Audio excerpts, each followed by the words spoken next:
Hare Nama, Hare Nama eva kevalam, Kalo nasteva, nasteva, nasteva gatiranyata.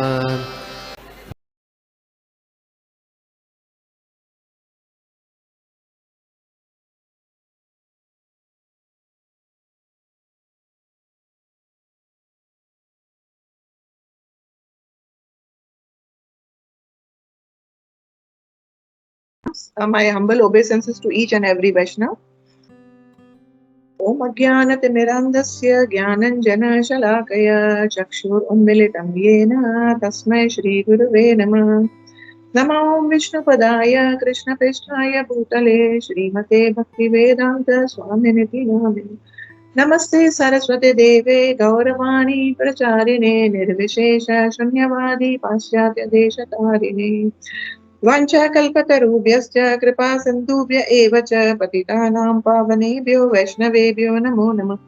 जय श्री कृष्ण चैतन्य प्रभु नित्यानंद श्री अद्वैत गदाधर श्रीवासादि गौर भक्त वृंद हरे कृष्ण कृष्ण कृष्ण हरे हरे हरे राम राम राम हरे हरे। मुखं करोति वाचालं पङ्गुं लङ्घयते गिरिं यत्कृपातमहं वन्दे श्रीगुरुदीनतारिणं परमानन्दमाधवं Sri Chaitanya ईश्वरम्। Seeking the blessings of you all, we go ahead with the verse. आज का श्लोक है सेकंड कैंटो के 9th चैप्टर से 43rd verse.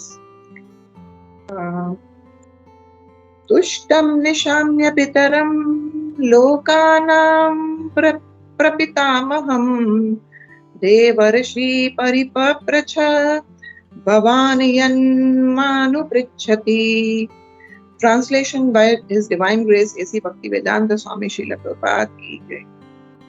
The great sage Narada also inquired in detail from his father Brahma, the great grandfather of all the universe.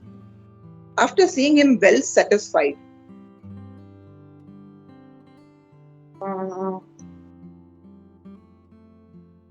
तो आज के इस श्लोक में मुख्यतः दो बातें बहुत प्रोमिनेंटली जो हमें दिख रही हैं, and the message of Shrimad Bhagavatam in this verse is depending on these two words of the shloka, तुष्टम एंड अनुपृच्छति।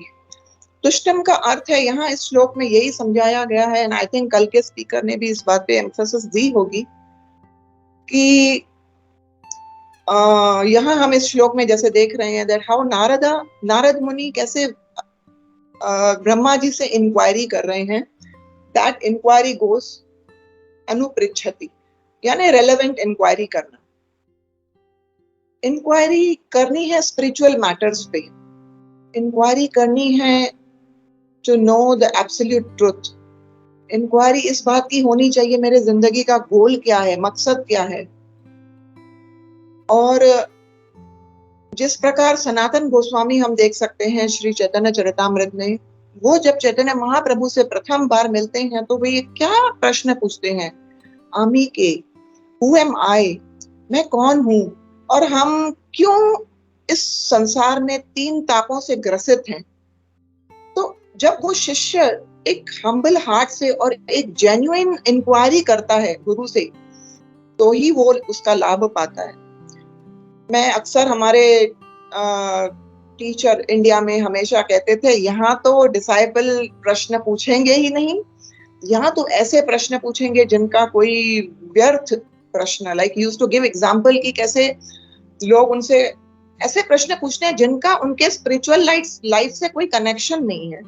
जैसे गणपति जी का सिर जब धड़ से अलग हुआ तो वो जो पहले वाला सर था वो कहाँ गया, अब तो उनके ऊपर हाथी का मस्तक है, लेकिन पहले वाला शीश कहाँ गया। अब इस प्रश्न का हमारे लाइफ से रेलेवेंस क्या है। तो ऐसे ही मूर्खता भरे प्रश्न नहीं करने हैं, रेलेवेंट इंक्वायरीज। तद्विधि प्रणिपातेन परिप्रश्नेन सेवया, परिप्रश्नेन make a very humble and relevant inquiry, जिससे हम अपने आध्यात्मिक जीवन में प्रगति और उन्नति कर पाए। तो ये बहुत इंपॉर्टेंट बात है। और हम देख रहे हैं कि नारद जी अपने पिता, और ये डिसिप्लिक सक्सेशन के ऊपर एम्फेसिस है, ब्रह्मा जी को नॉलेज प्राप्त हुआ from the supreme lord, Brahma ji वही knowledge as it is impart कर रहे हैं नारद जी को, नारद जी व्यास देव जी को। तो ये सारा डिसिप्लिक सक्सेशन में knowledge as it is pass होता है, और नॉलेज हमारे हृदय में रिवील होता है। जैसे ब्रह्मा जी ने भी कैसे भगवान को संतुष्ट किया, जब तप तप ये सब शब्द सुने, उन्होंने उस तपस्या की, तब उनके हृदय में वो ज्ञान प्रकट हुआ। तेने ब्रह्म हृदयादि कवये, तो the knowledge of the Vedas got revealed in his heart. Divya ज्ञान हृदय प्रकाशितो हम गाते हैं, तो उसी प्रकार वो ज्ञान हमारे अंदर प्रकट होता है। सिंसियरिटी के वजह से, सर्विस एटीट्यूड के वजह से, जब हम गुरु को तुष्टम, तुष्टम अर्थ का बहुत ही गहरा इस श्लोक में मीनिंग है, जब हम अपने स्पिरिचुअल मास्टर को तुष्टम यानी सेटिस्फाई कर पाए, उन्हें प्लीज कर पाए। प्रभुपाद इस परपट में लिख रहे हैं कि गुरु कोई पेड एजेंट नहीं है हमारा। इसका अर्थ यह है, गुरु हमें आध्यात्मिक ज्ञान दे रहे हैं, और आध्यात्मिक ज्ञान के बदले में हम कोई उन्हें मटेरियल रेम्यूनरेशन नहीं दे रहे हैं, नहीं दे पाते हैं एवर। तो क्या दे सकते हैं? जैसे हम गुरु कैसे हमारे प्रति प्रसन्न रहेंगे, कैसे हम उनके ब्लेसिंग्स प्राप्त कर पाएंगे? By serving his instructions. ये बहुत मुख्य बात है। उनके जब जो आदेश, उनके जो इंस्ट्रक्शंस हैं, उन्हें, उनकी वाणी की यदि हम सेवा कर पा रहे हैं अच्छे से, तो गुरु प्रसन्न होते हैं। और जब गुरु प्रसन्न होते हैं तो हमारे हृदय में वो ज्ञान, ट्रांसेंडेंटल नॉलेज इम्पार्ट हो जाता है, प्रकट हो जाता है, एंड लॉर्ड इज प्लीज्ड। जब गुरु प्रसन्न होते हैं तो भगवान श्री कृष्ण प्रसन्न होते हैं। तो कितनी बार भक्त लोग पूछते रहते हैं कि हमें कैसे पता, हम इतनी सारी सेवाएं कर रहे हैं, भगवान प्रसन्न हुए कि नहीं, मैंने इतने भोगा बनाए, मैंने इतनी प्रचार की, मैंने ये बुक डिस्ट्रीब्यूशन किए। तो बेंचमार्क यही है, यदि हमारे गुरु, स्पिरिचुअल मास्टर, जो कि एक वाया मीडिया है हमारे और भगवान के बीच में, वो रिप्रेजेंटेटिव हैं सुप्रीम लॉर्ड के, वो प्रसन्न हुए तो। श्रीला प्रभुपाद अक्सर अपने लेक्चर्स में कहते हैं, डिसाइपल का अर्थ है डिसिप्लिन। डिसिप्लिन यानी गुरु के कहे हुए या हमारे इस परंपरा में दिए हुए जो इंस्ट्रक्शंस है, 4 नियमों का पालन करना, चैंटिंग करना, ब्रह्म मुहूर्त में उठना, मंगल आदि morning program that Shrila Prabhupada has given us, उन सबका सिंसियरिटी से पालन करना। तो डिसिप्लिन इसी को कहते हैं। तो यदि डिसाइपल इस डिसिप्लिन को फॉलो करता है, gradually he will be purified, and the guru is also pleased with him when he is following his every instruction. कितनी बार पर्सनल इंस्ट्रक्शंस भी होते हैं किन डिसाइपल्स के लिए, तो दिस इज वेरी इंपॉर्टेंट। हम देख सकते हैं चैतन्य चरितामृत में कि अंत्य लीला में 2 पर्सनालिटीज हैं जो कि बहुत विपरीत हैं। एक ही गुरु के 2 शिष्य हैं, लेकिन एक जो शिष्य है वो अपने गुरु को प्रसन्न कर पा रहा है पूरी तरह से, और एक जो शिष्य है वो अपने गुरु की पीड़ा और कष्ट का कारण बन रहा है। श्रीपाद माधवेंद्रपुरी, उनके ये 2 शिष्य हैं, श्रीला ईश्वरपुरी और रामचंद्रपुरी। तो हम देख पा रहे हैं जब अर्थली पास टाइम समाप्त होने का समय आया था माधवेंद्रपुरी जी का, श्रीपाद माधवेंद्रपुरी का, तो ही वॉज बेडरिडन, और उस समय वो कृष्ण के विरह में अश्रु बहा रहे थे भगवान, और वो विरह वो राधा रानी की तरह एक्सपीरियंस कर रहे थे। जिस प्रकार जब कृष्ण मथुरा जाते हैं तो Radha Rani is feeling the separation and she is talking to Dwarkadhish, Dwarka के नाथ के से विरह महसूस कर रही हैं वो। उसी प्रकार माधवेंद्रपुरी भी वो रो रहे हैं, अश्रु आ रहे हैं उनकी आंखों से, और वो सेपरेशन एक्सपीरियंस कर रहे हैं, और उसी समय उनके दोनों शिष्य उनके करीब हैं।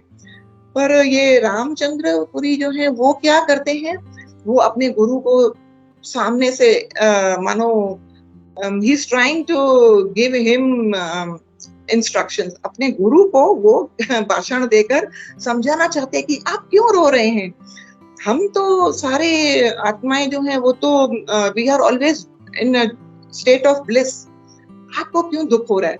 और वो ब्राह्मण के ऊपर ज्यादा जोर दे रहे थे। तब उनके गुरु बहुत रुष्ट हो गए उनसे, क्या मूर्ख, तुम मेरे अंत समय में यदि मेरे समक्ष भी रहे तो मेरा अगला जन्म भी इनऑस्पिशियस हो जाएगा। माधवेंद्रपुरी कहते तुम मेरे आंखों के से दूर हट जाओ, मैं उस भगवान के उन चरण कमलों का स्मरण करना चाह रहा हूँ और तुम ब्राह्मण के विषय में बोल रहे हो, तुम हट चले जाओ यहाँ से। और बहुत ही रुष्ट हो गए गुरु। और आगे हम देख सकते हैं कि गुरु जब रुष्ट हो गए तो हमने देखा कि इनके अंदर, इस शिष्य के अंदर वो मेंटालिटीज, उनके अंदर पहले तो मटेरियल डिजायर्स अवेकन हो गई, दूसरा उनके अंदर फॉल्ट फाइंडिंग और वैष्णवों को क्रिटिसाइज करने की टेंडेंसी आ गई।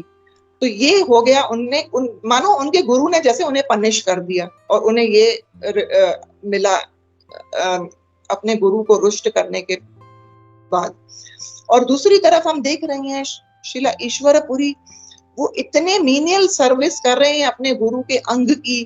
गुरु जब बेड रिडन है, वो उनके मल मूत्र को साफ कर रहे हैं और बहुत विनय होकर उनके समक्ष बैठकर भगवान श्री कृष्ण के विषय में उनकी लीलाएं बता रहे हैं, सुना रहे हैं, उनको स्मरण करा रहे हैं, बोल रहे हैं, कीर्तन कर रहे हैं, होली नेम चैंट कर रहे हैं।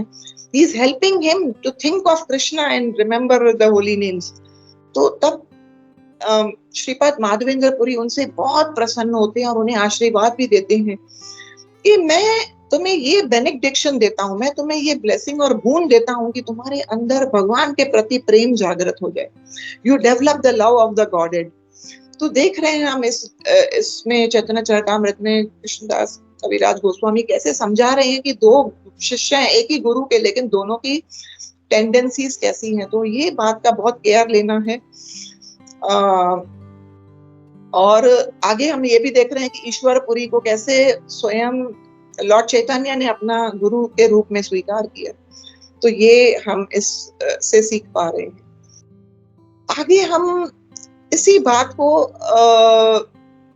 आज बहुत ही पावन पवित्र दिन है और हमारे अपने लर्निंग्स के लिए, अपने शुद्धिकरण के लिए हम श्रीला प्रभुपाद की इतने अनगिनत ब्यूटीफुल ज्वेल्स जैसे शिष्यों में से दो के विषय में आज चर्चा करते हैं कि कैसे उन्हें डायरेक्ट इंस्ट्रक्शन भी नहीं प्राप्त था श्रीला प्रभुपाद से, लेकिन फिर भी वो गुरु की मूड को समझ रहे हैं और उस मूड को समझ के these are first class devotees जो सिर्फ गुरु के कहने से पहले उनकी मूड समझकर और वो ऐसी सेवा कर रहे हैं गुरु की और उन्हें पूर्ण तरह से प्रसन्न कर रहे हैं, तुष्टम। तो पहले मैं गोविंददासी माता जी के विषय में बोलना चाहूंगी। गोविंददासी माता जी 67 में श्रीला प्रभुपाद के संपर्क में आई। सब बारे ये वेस्टर्न बॉडी डिसाइपल्स हैं श्रीला प्रभुपाद के, और उन्होंने जपा बीड्स लाए और प्रभुपाद को दिए कि ये उन पे मंत्र चैंट करके और उन्हें दीक्षा दी। पर प्रभुपाद ने जब वो बीड्स देखे तो प्रभुपाद ने बोला, no these are not tulsi beads, ये तुलसी महारानी के बीड्स नहीं है, ये शीशम के हैं, रोजवुड आप ले आए हो। पर फिर भी प्रभुपाद ने उन पे चैंट करके और उन माता जी को दे दिए वो बीड्स और उन्हें दीक्षित भी किया गोविंददासी माता जी को। पर गोविंददासी माता जी के मन में ये सदा चलता रहा कि तुलसी बीड्स कैसे होते होंगे, जपा बीड्स, यदि हम उनपे ही हमें जप करना है। तो 1968 में वो एक बार जब प्रभुपाद जी का कक्ष साफ कर रही थी तो उन्होंने प्रभुपाद जी के बीड्स को कुशन पे बीड बैग के बाहर देखा, तब उन्हें उठा लिया, स्पर्श किया और समझ पाई कि इनको तुलसी बीड्स कहते हैं, इन पे हमें जप करना होता है, और फिर वापस बीड बैग में डालकर अंदर रख दिया। उसके बाद 69 में श्रीला प्रभुपाद ने इनको हवाई होनोलुलु में भेज दिया मंदिर खोलने के लिए, ये सेवा दे दी और वे वहां चली गई। पर वहां जाकर भी वो क्या कर रही है, सारी लाइब्रेरीज में जाके बहुत सारा डिटेल रिसर्च कर रही हैं, क्योंकि ये वेस्टर्नर्स हैं, इनको तुलसी का प्लांट, तुलसी देवी क्या होती है नहीं पता, उन्हें तो समझ नहीं आ रहा तुलसी महारानी के विषय में ज्यादा, अभी प्रभुपाद ने उनको खोलकर भी नहीं समझाया था। तो उन्होंने बहुत रिसर्च किया, बोटानिकल नेम क्या है तुलसी देवी का, इन्हें कैसे ग्रो करते हैं, इनको कैसे केयर करते हैं। वेस्टर्न कंट्रीज में तुलसी महारानी का प्राकट्य कैसे हुआ, ये इन माता जी के द्वारा हुआ। वेस्टर्न कंट्रीज में क्लाइमेटिक कंडीशंस ऐसे होते हैं कि वहां तुलसी महारानी का प्राकट्य होना लगभग असंभव, पर इन्होंने बहुत रिसर्च करके बहुत फाइंड किया और फिर लॉस एंजलिस में और क्या किया, फिर उन्होंने सब समझने के बाद तुलसी के बीड्स इंडिया से मंगवाए, सीड्स, और पॉट में ग्रो किए, किए, केयर की। लेकिन पहले जब ग्रो किए तो वो असफल रही, उसमें से सिर्फ घास का एक तिनका जैसे निकला। फिर भी वो हताश नहीं हुई, फिर दूसरा पॉट लिया, दूसरी बार उन बीजों को डाला, रोपण किया, और फिर इस बार तुलसी महारानी प्रकट हुई। वो बहुत प्रसन्न हुई माता जी, और 2 पॉट्स श्रीला प्रभुपाद को लॉस एंजलिस में उन्होंने प्रेजेंट किया। और तब श्रीला प्रभुपाद इतने खुश हुए तुलसी महारानी को देख के। उनके पर्सनल सेक्रेटरी जो उस समय थे, कार्तिकेय दास प्रभु, वो कह रहे हैं कि मैंने पिछले 1 वर्ष में श्रीला प्रभुपाद को इतना प्रसन्न नहीं देखा। प्रसन्न जैसे तुलसी महारानी को लॉस एंजलिस में प्रभुपाद ने देखा, तब प्रभुपाद ने इतनी ग्लोरीज गाई तुलसी महारानी की। वो पहली बार था गोविंदासी माता जी, ये सारा मैंने बैक टू गॉडहेड में पढ़ा था, बहुत साल पहले की बात है। This article really was very inspiring. तो गोविंदासी माता जी कहती है हमें तो ग्लोरीज भी पता नहीं थी, तुलसी महारानी का क्या ट्रांसेंडेंटल ये है, क्या कहते हैं, पोजीशन है वृंदावन में, और क्या वो कितनी इम्पोर्टेंट है हमारे भक्ति के लिए, हमें ये सब पता भी नहीं था। हमें तो लगा ये एक पौधा है। पर उस दिन प्रभुपाद ने बहुत ग्लोरीज गाई खुशी के मारे, और बहुत खुश हुए श्रीला प्रभुपाद। बाद में एक बार गोविंदासी माता जी ने जब श्रीमद् भागवतम के पन्ने खोले, तब 4थे कैंटो के 8th चैप्टर के 55th वर्स में परपट पढ़ो तो उसमें गोविंदासी माता जी का नाम लिखा हुआ है। प्रभुपाद उस श्लोक के तात्पर्य में विस्तार से कह रहे हैं कि कैसे तुलसी महारानी भगवान को इतनी प्रिय है, और कैसे भोग भगवान धर ही नहीं सकते, भोग हम धर नहीं सकते भगवान को जब तक उसमें तुलसी महारानी की ब्लेसिंग ना हो। कैसे वृंदावन की क्वीन है वो, कैसे वो हर पास टाइम जो श्री कृष्ण और राधा रानी का वो सारा एक डायरेक्टर की तरह शी प्लान्स द लीलास, ये सारा उनको पता चला। और प्रभुपाद उस श्लोक में भागवतम के पन्नों में गोविंदासी माता जी का नाम आ गया, ये कोई आम बात नहीं है। She became immortal. इन श्रीला प्रभुपाद जी ने लिखा, हम बहुत कृतज्ञ हैं श्रीमती गोविंदासी माता जी के, क्योंकि इन्होंने अब क्या किया, सिर्फ ये तो पौधे उगा के प्रभुपाद को दिए पॉट्स, ऐसे नहीं। इसके बाद इन्होंने बहुत बुकलेट्स लिखे, हर एक सेंटर में उन बुकलेट्स का वितरण किया कि कैसे तुलसी महारानी को ग्रो करना है। जो ज्ञान उन्होंने लाइब्रेरी से रिसर्च करके प्राप्त किया, अब बुकलेट बनाया, क्योंकि वो सक्सेसफुल भी। और वो जो प्रभुपाद चाहते थे कि उनके हर सेंटर में तुलसी महारानी विराजमान हो, तुलसी महारानी तो हर जगह होनी है, हर सेंटर में होनी है, उनका बहुत इंपॉर्टेंट रोल है भक्ति में, और उनका हर सेंटर में होना कितना अहम है। तो ये उन्होंने मेहनत करके हर सेंटर में, आज उनके वजह से ही तुलसी महारानी का प्राकट्य हुआ। इसलिए Srila Prabhupada expresses his gratitude कि हम बहुत कृतज्ञ हैं। तो ये है उन माता जी की अमेजिंग। ये बट बात यहीं खत्म नहीं होती, उसके बाद भी उनका आकर्षण, उन्हें एक दिन मन में सोच रही है कि कैसे मेरे अंदर ये जुनून सवार हो गया। प्रभुपाद जी ने तो मुझे कोई डायरेक्ट इंस्ट्रक्शन नहीं दिया कि तुम तुलसी महारानी के विषय में फाइंड आउट करो, ये सेवा मैं तुम्हें देता हूँ, ऐसा कुछ भी नहीं हुआ था। मेरे अंदर ये कैसा इच्छा जागृत हुई, पैशन हो गया मेरा कि मैं नहीं फाइंड आउट करूं क्या है ये तुलसी महारानी। तब उन्हें ये रियलाइजेशन हुई कि मेरे हृदय में जब भगवान विराजमान है, उन्होंने मुझे इंस्पायर किया कि आप तुलसी महारानी की सेवा ले लो, और श्रीला प्रभुपाद को प्रसन्न करने का यही एक माध्यम है, और श्रीला प्रभुपाद के मिशन में आप बहुत बड़ा योगदान दोगी इस प्रकार से। तो ये कनेक्शन है। गुरु जो है वो हमारे रिप्रेजेंटेटिव है कृष्णा के, और गुरु और Krishna.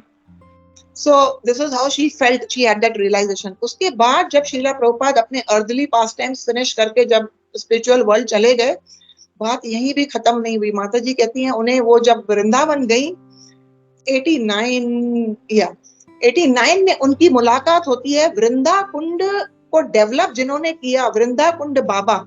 He is also called Madhav Baba in Vraj. He is a very very elevated Vaishnav saint, बहुत बड़े महान संत थे। और उन्होंने काफी समय, जब लॉर्ड चैतन्य के जाने के बाद बहुत सारे जो ब्रज के स्थलियां थी वे लुप्त हो चुकी थी, पर इन बाबा ने गुप्त कुंड, राधा वृंदा कुंड हो गया, पावन सरोवर, इन सबको प्राकट्य करने में इनका बड़ा हाथ था और प्राकट्य करके उनको प्रिजर्व भी किया। क्योंकि क्या हो रहा था, वहां बहुत सारे बिल्डर्स जो थे ना, वो सब ये पावन सरोवर वगैरह ऐसे थे, उनको ड्रेन आउट करके वहां सब डेवलपमेंट्स हो रही थी। इन्होंने रोका और इन्होंने इन सब स्थलियों को प्रिजर्व किया। अब गोविंददासी माता जी का मुलाकात होती है बाबा से, वृंदा कुंड बाबा। और ये जो विग्रह है वृंदा देवी का, जो आज भी हम वृंदावन में देखते हैं, वृंदावन में, इन बाबा द्वारा ही वो विग्रह स्थापित किया गया है। पर जब ये माता जी बाबा जी को मिलती हैं तो बाबा जी अपने अंतिम समय में हैं। अब वो इस प्लैनेट को छोड़ के स्पिरिचुअल वर्ल्ड जाने की तैयारी में ही थे। तब उस वक्त वो बहुत बीमार थे। माता जी इनके लिए सारे मेडिकल एक्सपेंसेस बेयर करती हैं, उनकी पर्सनल सेवा भी करती हैं। और एक दिन उनको, और इन बाबा के मुख से उन्होंने बहुत श्रवण किया तुलसी महारानी के विषय में। बाबा बहुत लर्नेड थे। उन्हें ब्रह्म वैवर्त पुराण हो गया, पद्म पुराण हो गया, नारद पुराण हो गया, बहुत सारे पुराणों से तुलसी महारानी के विषय में जो भी ज्ञान उन्हें था वो सब उन्होंने गोविंददासी माता जी को इम्पार्ट किया। अब गोविंददासी माता जी के हृदय में एक इच्छा और जागृत हुई, क्यों ना मैं ये तुलसी महारानी की पेंटिंग बनाऊं। She was an artist also.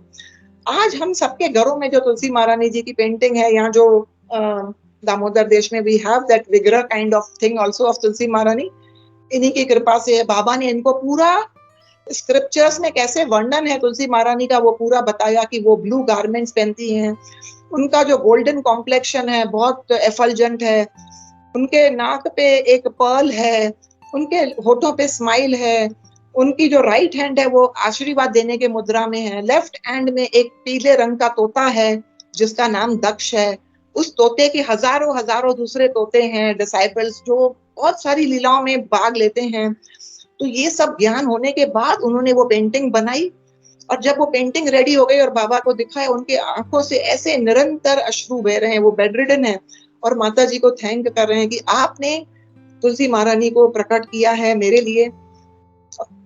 और माता जी कह रही है विनम्र होके कि नहीं नहीं, ये तो आपके इतनी अच्छी सेवा भाव होने की वजह से तुलसी महारानी इस रूप में आपके सामने प्रकट हुई हैं।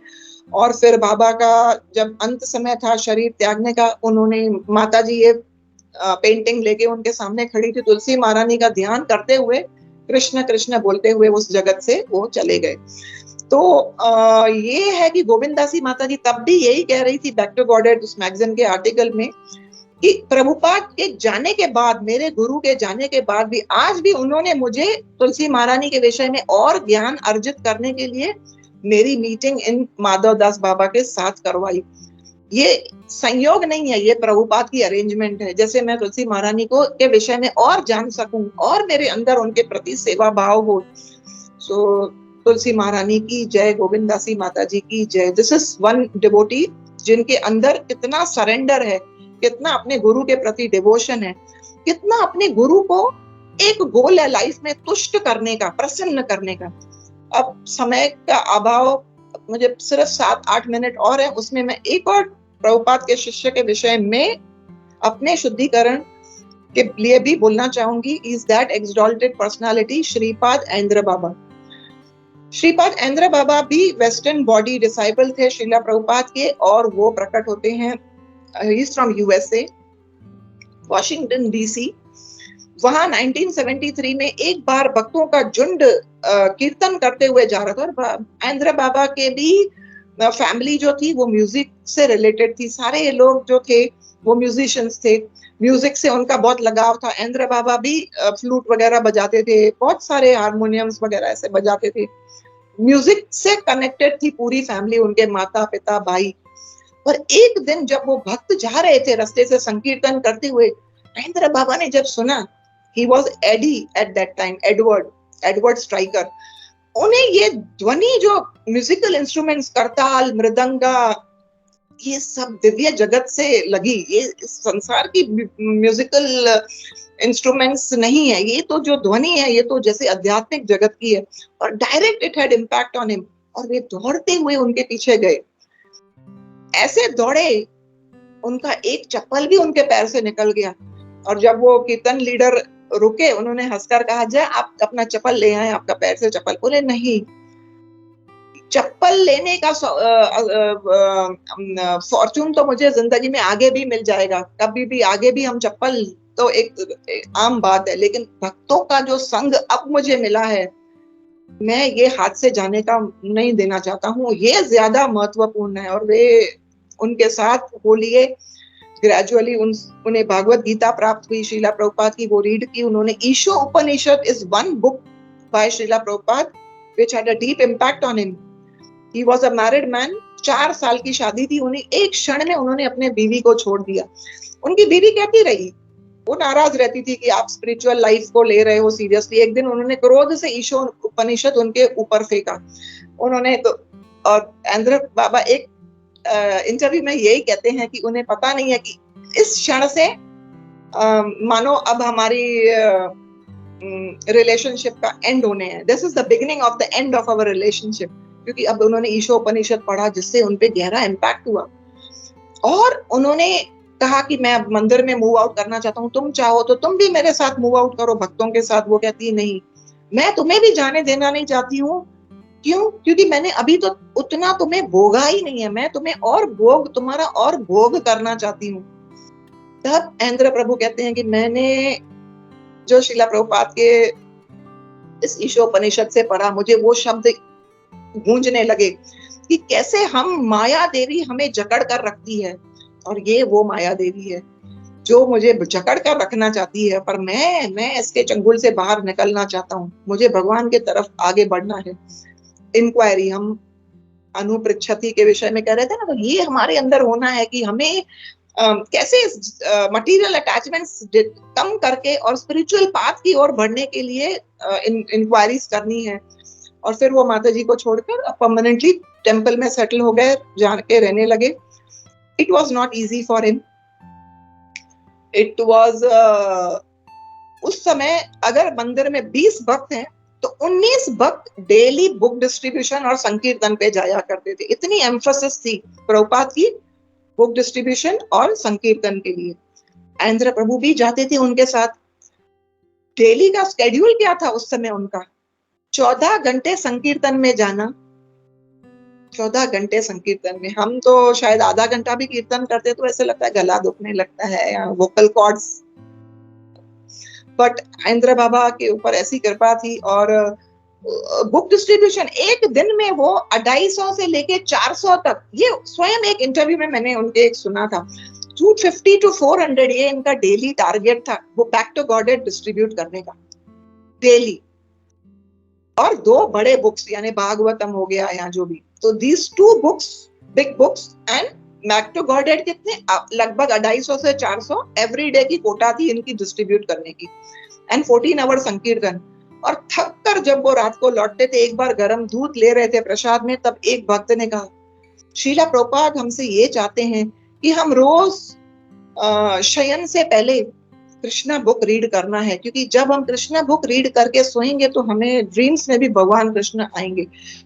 इन spite of being so tired, Aindra Baba still Krishna book लेकर पढ़ने लगे।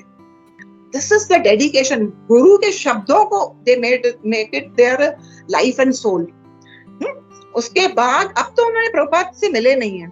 उसके बाद फिर उन्हें ब्रुकलिन मंदिर में रखा गया, जहां वो पुजारी सर्विस भी करते थे, संकीर्तन होता था। उस समय उन्होंने, इतने बड़े आर्टिस्ट थे वो, संकीर्तन बस पार्टी होता था, बसेस में जाते थे, तरह तरह के हर एक गली में शहर में जाके प्रचार करना, कीर्तन करना, बुक डिस्ट्रीब्यूशन करना। तो उन्होंने अपनी क्रिएटिविटी से ऐसी संकीर्तन बस निर्माण की, बस में जैसे एक मूविंग टेम्पल हो मानो, ऐसा ब्यूटीफुल बस के ऊपर ऐसा बनाया टेम्पल। ही इज आर्टिस्ट, और ऑर्डिनरी आर्टिस्ट नहीं, दोनों हाथ से काम करते थे। He can use his left hand equally, दोनों हाथों से वो पेंट करते हैं। और ऐसे ब्यूटीफुल मंदिर बनाया कि जो लोग चैंट नहीं भी करना चाहते हैं, ये न के न प्रकारेण, वो भी खड़े होके देखते थे। What a piece of art. खड़े होके देखते थे, कम से कम उनके कानों में वो संकीर्तन की ध्वनि जाती थी। क्या है ये मूविंग मंदिर, कभी ऐसा देखा नहीं। एक गोल्डन टेम्पल जैसा उन्होंने बना लिया। So this was his ideas to preach and to do kirtan and to do book distribution. उसके बाद एक बार वो ब्रुकलिन मंदिर में जब कीर्तन ही कर रहे थे, ही वॉज लीडिंग, एक्साइटमेंट से पूरी तरह कीर्तन कर रहे हैं। वो कह रहे थे कि अब तो मुझे बराबर मृदंगा भी बजाने नहीं आ रहा था, पर उस समय प्रभुपाद आए हुए थे। और जैसे इंद्र बाबा कीर्तन कर रहे थे, प्रभुपाद वहां से गुजर रहे थे और उन्होंने सिर्फ एक बार उनकी तरफ देखकर सिर्फ एक शब्द कहा, जय। This is his only instruction, only one word association of Prabhupada and Indra Baba. सिर्फ एक बार लाइफ में सिर्फ प्रभुपाद ने ये एक ही शब्द कहा उनको, दूसरा कोई इंटरेक्शन नहीं था उनका शीला प्रभुपाद के साथ। पर देखो, जय बोले, उस दिन वो शब्द उनके हृदय में बैठ गया कि प्रभुपाद लाइक्स कीर्तन। उसके बाद प्रभुपाद के जाने के बाद 86 में वो वृंदावन आए। उन्हें ये डिजायर थी कि ये संकीर्तन बस पार्टी में इंडिया के गली गली में, गांव गांव में, शहर शहर में जाकर वहां भी ये प्रचार होना है संकीर्तन का, वृंदावन में जाकर मैं ये काम करूं। और वो जब वृंदावन में आए, उस समय क्या हुआ था, 75 में शीला प्रभुपाद ने 24 आवर कीर्तन की इनॉग्रेशन की थी। प्रभुपाद जैसे ही वाउंड अप हिज लीला, प्रभुपाद अपनी लीला समाप्त करके चले गए, तो उसके 6-8 महीने बाद ये 24 आवर कीर्तन भी बंद हो गया। It just faded out. क्यों? इनिशियली तो क्या करते थे, भक्त बाहर से लोगों को, प्रोफेशनल सिंगर्स को बिठा के, पैसे देके, हायर करके उनसे करवाते थे। ग्रेजुअली वो भी बंद हो गया। अब इंद्र बाबा जब आए तो वो कीर्तन तो करते थे मंदिर में कुछ घंटे, लेकिन एक प्रभु जी थे, उनका शायद नाम कपूर था, वो एक अकाउंटेंट थे। प्रभुपाद उनके ड्रीम में प्रकट हुए और वो रो रहे हैं प्रभुपाद की, क्यों मेरा ये 24, ये प्रभुपाद की जैसे मानो एक हृदय की वो बात थी कि वृंदावन के कृष्ण बलराम मंदिर में 24 आवर कीर्तन कभी बंद ना हो, ये दिस शुड कंटिन्यू। पर ये बंद हो गया था तो प्रभुपाद रो रहे हैं उन प्रभु जी के ड्रीम में और कह रहे हैं कि ये क्यों बंद हो गया, और बहुत रो रहे हैं। और ये जिन्होंने ड्रीम देखी वो भी जब उठे तो उनके भी आंखों से अश्रु थे। मतलब Prabhupada was very very sad about it. इतना प्रभुपाद रोए, उन्होंने ये ड्रीम में देखा तो ये दौड़े दौड़े सुबह कृष्ण बलराम मंदिर में गए, इंद्र प्रभु जी को ही मिलते हैं और उनसे ही अपनी ड्रीम सुनाते हैं। उस समय इंद्र बाबा सोचते हैं, इतने सारे भक्त हैं कृष्ण बलराम मंदिर में, मुझे ही क्यों आके इस प्रभु जी ने कहा प्रभुपाद की ड्रीम, यानी प्रभुपाद मुझसे यही चाहते हैं कि मैं री इनॉग्रेट करूं ये 24 आवर कीर्तन। उन्होंने अपना पासपोर्ट ही यमुना में फेंक दिया, क्योंकि कभी मेरे अंदर वृंदावन छोड़ के जाने का विचार भी ना आए, और मैं ये प्रभुपाद की जो इच्छा है इसको मैं अपना कंप्लीटली समर्पित हो जाऊं and dedicate myself life to this 24 hour kirtan, जो कि उन्होंने किया। अब इन वेस्टर्नर्स के लिए व्रज की जो क्लाइमेटिक कंडीशंस है उस पे एडजस्ट होना आसान नहीं है। जब हीट होती थी वृंदावन की, इंद्र बाबा का कमरा वो जो गुरुकुल में 3रे माले पे, the room is covered with walls, पूरा काउ डंग है, ना एसी की अरेंजमेंट थी, और पंखा तो था लेकिन most part of the day electricity नहीं रहती थी। वो मानो जैसे नहाते थे तो अपने पसीने में नहाते थे। 24 घंटे कीर्तन चालू हो गया और वो मन से, दिल से राधा श्याम सुंदर के लिए कीर्तन करते थे। और उनके इतने हेल्थ इश्यूज के बाद भी कभी एक बार उनके अंदर ये विचार नहीं आया कि मैं वृंदावन छोड़ के बाहर जाऊं। इनफैक्ट जो लोग आते थे उनके पास कहने को कि इंद्र बाबा हम ब्रज छोड़ के जा रहे हैं, ये प्रॉब्लम्स है फैमिली रिलेटेड, इंद्र बाबा कहते थे व्हाई, क्यों, आप लोग भारतीय हो, आपके पास इंडियन पासपोर्ट है, आप यहाँ जब चाहे जितना चाहे रह सकते हो, राधा रानी के इस भूमि पे आप राधे श्याम की सेवा कर सकते हो, आप क्यों इस भूमि को छोड़ के जाना चाहते हो? आपको कृष्ण राधा रानी के इस, शी इज द मेंटेनर, इस भूमि पे, इस धाम पे वो मेंटेन कर रही है हर जीव को, तो आपको क्या उन पे विश्वास नहीं है राधा रानी पे? She is the maintainer. जब वो उस भक्त को समझा रहे थे, उसी समय एक डिवोटी आ गए अफ्रीका से, इतना बड़ा घी का डब्बा लेकर, इंद्र बाबा ये आपके डेटीज के लिए मैं घी लाया हूँ, जो भी आपको उनकी सेवा के लिए यूज करना है करिए। तब इंद्र बाबा पहले वाले उन प्रभु जी को बता रहे, देखो ले चले आप उनको डेटी रूम में, मेरा देखो घी कल ही रात को खत्म हुआ है, आज राधा रानी ने जो कोई भक्त अफ्रीका से आया है उनके हाथों ये घी भिजवाया है। तो जैसे वो मेरा ख्याल रख रहे हैं, क्या इस धरती पे वो आपका ख्याल इस ब्रज भूमि में आपका नहीं रख सकते? आप क्यों ब्रज छोड़ के जा रहे हैं? उन्हें बहुत कष्ट होता था यदि कोई उनसे कहता था कि हम ब्रज छोड़ के जा रहे हैं for this XYZ reasons, material reasons. तो ये थे आइंद्र बाबा, और ये था उनका समर्पण शिला प्रभुपाद के प्रति। और 24 साल तक उन्होंने कंटिन्यूअस कृष्ण बलराम मंदिर में 24 आवर कीर्तन कंटिन्यू ही किया जब तक वे थे, till he goes back to the spiritual world.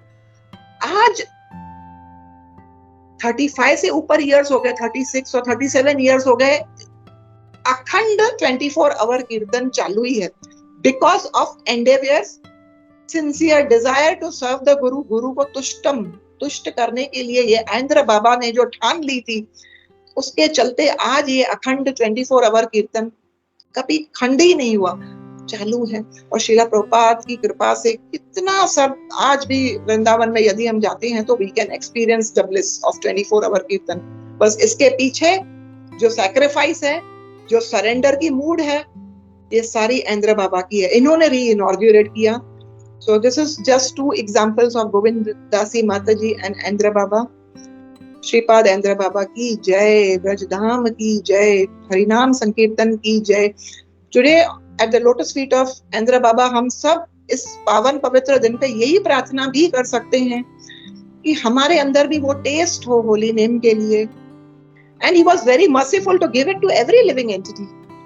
घंटों घंटों बैठ के कभी कभी कोई प्रश्न पूछते थे तो उनको बहुत इलैबोरेट रिप्लाईज भी देते थे। सो with that I will wind up. Thank you so much and thank you माताजी, व्रजप्रिया माताजी, एंड आपने मुझे आज के दिन श्रीमद् भागवतम की सेवा का अवसर दिया और अपने को शुद्ध करने के लिए इन महान श्रीला प्रभुपाद के शिष्यों के विषय में मैंने जो भी श्रवण किया था वो आपके सामने रखने का एक छोटा सा प्रयास था, for my own purification. Thank you so much. Hare Krishna. Dandavat pranams to each one. हरे कृष्णा माता, दंडवत प्रणाम। फर्स्ट ऑफ ऑल मतलब कोटि कोटि प्रणाम है आपको माता जी। तो वंडरफुली जो तुष्टम वर्ड है that you connected to two nice devotees, दोनों भी महान भक्त हैं, हम जानते हैं प्रभुपाद जी के। गोविंद दासी माता जी, उनका भी जो इंसिडेंस था कि how much dedicated she was to her spiritual master, क्या क्या नहीं किया उन्होंने अपने गुरु को यूज करने के लिए। So that was one nice example. और दूसरा जो था आइंद्र बाबा का, it was really really wonderful. And दोनों एग्जांपल में और भी बहुत सारे एग्जांपल ऐसे हैं, there are many examples, but हम लोग यही देख सकते हैं कि the key only key is to please spiritual master, that is the key point. और वो हम लोग को सिंसियर डिजायर होना चाहिए कि मैं कैसे अपने गुरु को प्लीज करूँ। कभी कभी तो इंस्ट्रक्शन मिलने के बाद भी हम लोग फॉलो नहीं करते, तो that is very bad. But even जैसे गोविंद दासी माता जी को जस्ट एक शी गॉट एन इंस्पिरेशन, मतलब from inside, and she started serving, and कितना अच्छा उन्होंने सेवा किया। और आइंद्र बाबा का तो आइंद्र बाबा भी जो थे तो वी कैन सी इनका एसोसिएशन कितना था। लोग रोते हैं कि हमको हमारे गुरु का संग नहीं मिलता, हम उनसे बात नहीं कर पाते, हम उनको दर्शन नहीं कर पाते। बट इफ यू सी ऐसे कई सीनियर डिवोटीज हैं, प्रभुपाद डिसाइपल्स, जिनको हार्डली, जैसे आइंद्र बाबा जो खाली बस दूर से जाते जाते एक बार खाली just give a glance and जय कहा, and with that he carried out such a wonderful मतलब आज भी हम लोग जब देखते हैं कि वृंदावन में इतना 24 आवर्स कीर्तन जो चल रहा है, this is the only thing because of that nice devotee, मतलब ये चल रहा है। तो जस्ट मुझे यही दोनों में स्ट्राइकिंग पॉइंट लगा, कॉमन पॉइंट कि they both had a sincere desire to serve the spiritual master. तो I think we should take that inspiration कि हम लोग भी अपने गुरु को अच्छे से सर्व करें, हम लोग by whatever means we can do, हमको करना चाहिए। And then if we are sincere, भगवान भी फिर हमारी मदद करेंगे। तो थैंक यू माता, very very very very wonderful class. Actually मैं आज थोड़ा बिजी था, लेकिन मैंने जब देखा आपका नाम है, आपका class I said I will not miss it because I'm big fan of yours. आपके क्लास बहुत अच्छे होते हैं, तो और I'm fortunate I didn't miss it. So thank you माता. हरे कृष्णा, धन्यवाद, प्रणाम. माता जी खाली I had one curiosity. जो आपने वृंदा कुंड के बारे में बताया, that was also very nice incident. And अभी दीनबंधु प्रभु, I think he is taking care of that. It's the Yes, same place, yes. right, माता जी? और वो जो Yes, deity है वहाँ yes. पे, that is the original deity which was installed by Madhav. Okay. This deity was installed in 1980 by बाबा जी, और अभी उनके जाने से पहले उन्होंने ये पूरा प्रोजेक्ट इस्कॉन को दे दिया. काफी लोगों को अप्रोच किया, लेकिन सारे कह रहे हमारे पास पैसा नहीं है, हमारे पास मेन नहीं है to maintain Vrindakund. ISKCON was ready to take up, and he understood Srila Prabhupada के standards क्या हैं worship के. So he very happily handed it over this project. Deenbandhu Baba is taking care. Yes, you are right, Prabhu. I think I had went there long back, काफी साल हो गए. But this time if I go, I'm surely have all these details in my mind. So thank you for sharing that also, Neta. Hare Krishna. Thank you. हरे कृष्णा माता जी, कोटि कोटि दंडवत प्रणाम. माता जी, जैसे हम लोग कहते हैं कि हमें वैष्णव के गुण गा के फिर उनकी याद में फिर हम आगे बढ़ सकते हैं भक्ति में, वैसे ही आपने 2 वैष्णव के बारे में इतने अच्छे से बताया अजय एकादशी के दिन, तो बहुत अच्छा लगा, बहुत सुंदर था. और उसमें जैसे अभी सबने बोला, प्रभु जी ने, माता जी ने, कितना सुंदर क्लास था. उसमें और एक बात जो थी वो बहुत हार्ट टचिंग थी कि जब वो 14 घंटे कीर्तन करते थे और बुक डिस्ट्रीब्यूट करते थे, और रात को जब वो सो रहे थे तभी उन्हें किसी ने बताया कि प्रभुपाद जी ने बोला है कि कृष्णा बुक पढ़ना है. तो अगर गुरु ने कहा है, खुद नहीं कहा है, और एक भक्त को कहा है, फिर भी हाँ कहीं से बात आई तो तुरंत उन्होंने कृष्णा बुक पढ़ना चालू किया. वो भी बहुत अच्छा था माता जी. पूरा क्लास बहुत अच्छा था, हर एक बात सीखने के लिए हमारे लिए बहुत अच्छी थी. बहुत बहुत धन्यवाद माता जी. हरे Krishna. Thank you so much. Hare Krishna.